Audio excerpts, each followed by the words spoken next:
बहुत बहुत बहुत प्रेरणादायक बात है कि आप लोग सब लोग अपने घरों में सनातन धर्म का संस्कार पैदा करिए। किसी ने हमसे पूछा कि मैं तो बच्चियों से पाँव नहीं छुआता हूँ। मैंने पूछा कि क्यों नहीं? बोले बच्चियों में देवी का रूप होता है।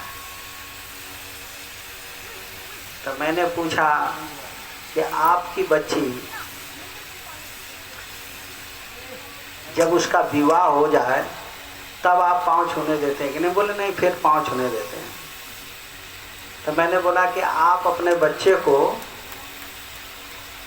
10 साल तक एक भी दिन स्कूल में न जाने दें, 15 साल तक, और फिर उससे कहें कि किताब पढ़ के सुना, तो सुनाएगा कि नहीं सुनाएगा?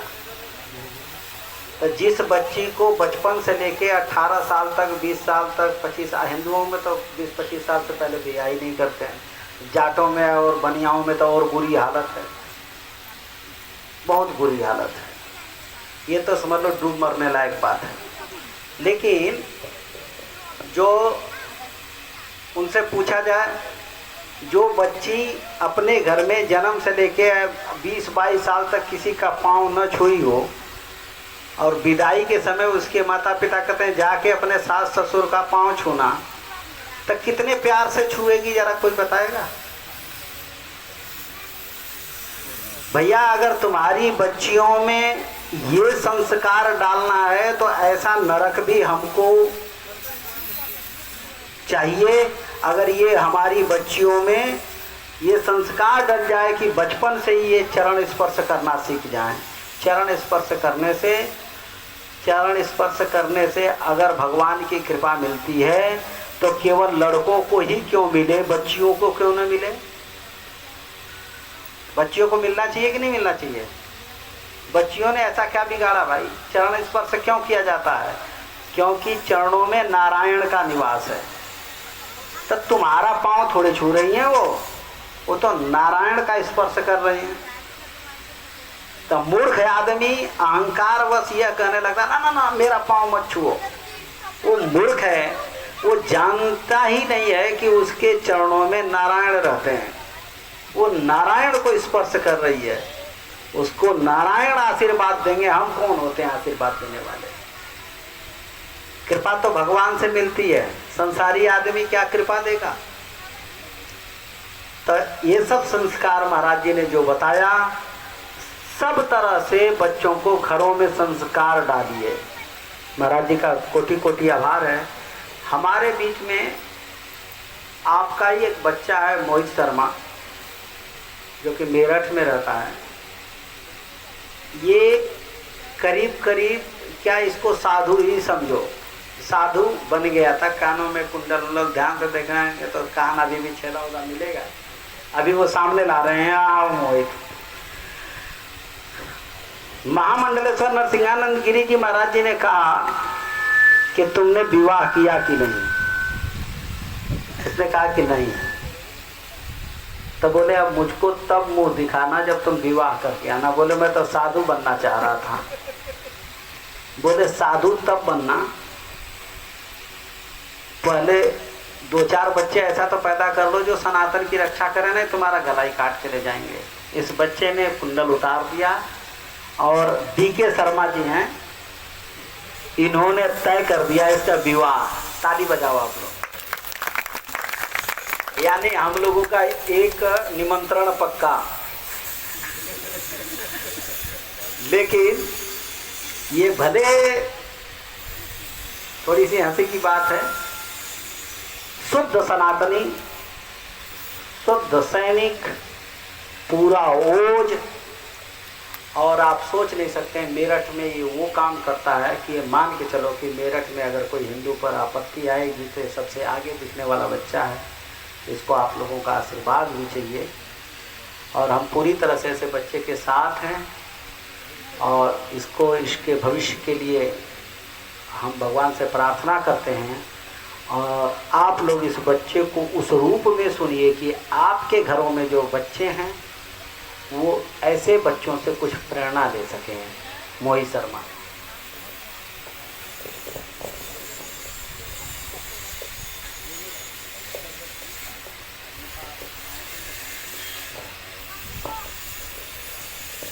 जय श्री राम।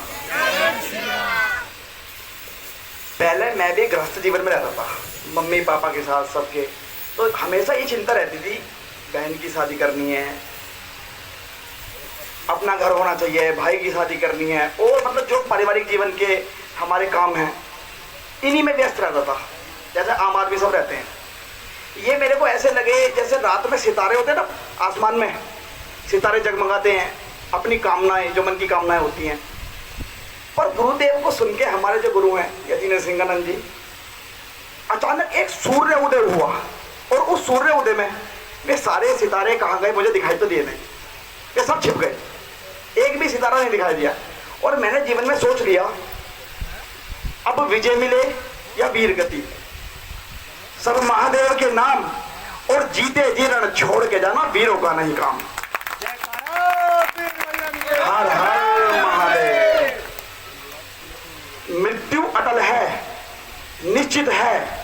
बच्चों को ये चीज समझा समझा के आपने कि कहीं पे लड़ाई हो रही है, बेटा हमारे वहां मत खड़े होना, ये बंद कर दो, जहां पे लड़ाई हो वहीं खड़े होना है जबरदस्ती, ये सिखाना शुरू कर दो, देखना है वहां खड़े हो गए।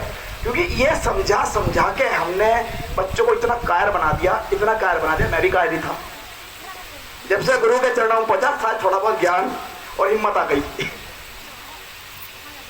तो बच्चों को योद्धा बनाना इस समय बहुत जरूरी है। और ये टिकटॉक की जिंदगी से बाहर निकलो, अस्त्र शस्त्र पकड़ने पड़ेंगे, अस्त्र शस्त्र अपनों को देने भी पड़ेंगे। अभी एक मेरठ में यज्ञ हुआ था, अधिकतर मैं जैसे हमारे भाई हैं उनसे कहता हूँ भाई तैयार हो जाओ, ऐसे ऐसे इस्लाम में पूरी तैयारी है उनकी इसको इस्लामिक करने की। तो मेरे को अधिकतर लोगों का 90% लोगों का जवाब ये रहता है भैया तू तो है निठल्ला, तू तो ये काम कर सकता है।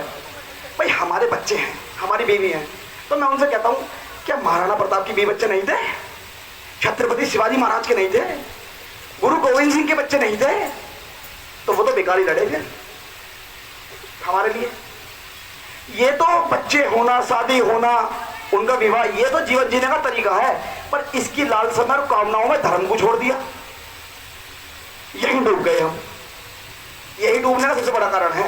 अब मैं गुरु जी के पास गया, गुरु जी ने ऐसी डांट लगाई, ये कुंडल वुंडल तूने धारण कर ली, ये हो। मैंने कहा गुरु जी सुनो, आज के बाद ये तो गए कुंडल, और विवाह भी करूंगा, और कम से कम 10 बच्चे, मजाक नहीं, अगर एक बच्चा होगा जिंदगी भर उसे हाथ पर रखना, और 10 बच्चे होंगे ना तो वो रखेंगे आपको हाथ पे, मेरी माताओं के समान है सब यहाँ पे, वो आपको हाथ पे रखेंगे और वो आपकी सेवा भी करेंगे। और अगर एक बेटा है वो बाहर पिट के आएगा ना तो उसे तुम नहीं कहोगे तुम्हें मत लड़ियो, और 4 उसके भाई हैं, चारों जाकर ठोक के आएंगे, चारों जाकर ठोक के आएंगे। तो ये एक बच्चे वाला तो अब तो मैं लोगों को 2-3 चीजें समझाता हूँ अपने जीवन में। सबसे पहले तो कोई भी सनातनी कुंवारा नहीं रहना चाहिए। दूसरी, कम से कम 6 तो होने चाहिए। बेटियों 1 लाख रुपए फीस है, फिर तो एक ही होगा, फिर तो एक ही होगा। 1 लाख तुम्हारी होगी नहीं, तुम उसमें पढ़ाओगे उसको। गुरुकुल खुले हैं, RSS के स्कूल हैं, सरकारी स्कूल हैं। स्कूल वाले जो पढ़े लिखे पता क्या कर रहे हैं, वो भाग रहे हैं अफगानिस्तान से, पढ़े लिखे भाग रहे। गुरु जी जो पढ़े लिखे भाग रहे हैं, वो अपनों माता पिता की तो क्या रक्षा करेंगे, वो तो भगोड़े, अपनी भी रक्षा नहीं कर पा रहे, वो क्या माँ बाप की रक्षा करेंगे।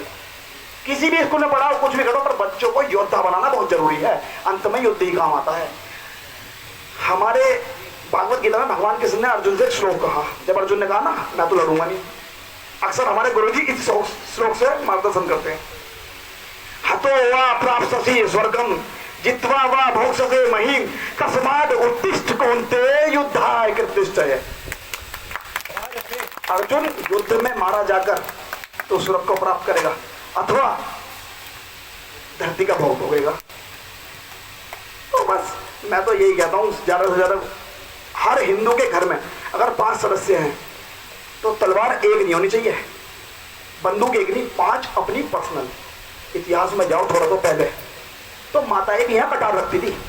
आज माता कहती है वो चक्कू की धार तो खत्म हो गई, अब प्याज कैसे कटे। माताओं में अलग, बच्चों में अलग, घर के हर सदस्य पे अपना शस्त्र होना चाहिए। क्योंकि जब आप पे हमला होगा ना तो पुलिस नहीं बचाने आने की, आई भी नहीं, इतिहास पढ़ लो, आती भी नहीं है, ना आर्मी आती बचाने, आपको स्वयं साथ मिलकर लड़ना पड़ेगा। तो मैंने तो अपने जीवन के 3 उद्देश्य बना लिए गुरु जी के आदेश से। एक तो विवाह करूंगा, अब ज्यादा से ज्यादा बच्चे, मुझे नहीं पता 10 होंगे 20 होंगे कितने होंगे, जितने भगवान दे दें, भगवान की दे दें। अब तो मैंने भी कहना शुरू कर दिया भगवान की दे दें अब तो। और हर हिंदू तक जब तक जिंदा हूं, हर हिंदू के हाथ में शस्त्र थमा दूंगा।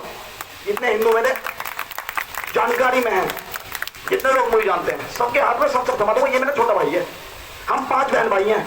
सबसे पहले इनके हाथों में तलवार थमा दी मैंने। हमारे घर में हर हिंदू का, हमारे आसपास के और जो मेरे मित्र हैं और मेरे भाई बहन, सबके अपने अपने पर्सनल शस्त्र हैं और सब तैयार करते हैं। क्योंकि शस्त्र है ना, मेरा मानना है शस्त्र हमारा रक्षक है। इस शरीर की रक्षा ना तो आपका भाई करे, ना पापा करे आपके, ना माँ करे। समय आने पर वो शस्त्र होगा ना, विधान में होता है, वही रक्षा करेगा आपकी। तो बस मेरी तो वाणी खत्म हुई। मैं 3 ही बात तक कहूंगा, ज्यादा से ज्यादा बच्चे, हर हिंदू में शस्त्र अपना, और ज्यादा से ज्यादा हिंदुओं को जागरूक करो। बस मैं अपनी वाणी को विराम देता हूं और गुरु जी के चरणों में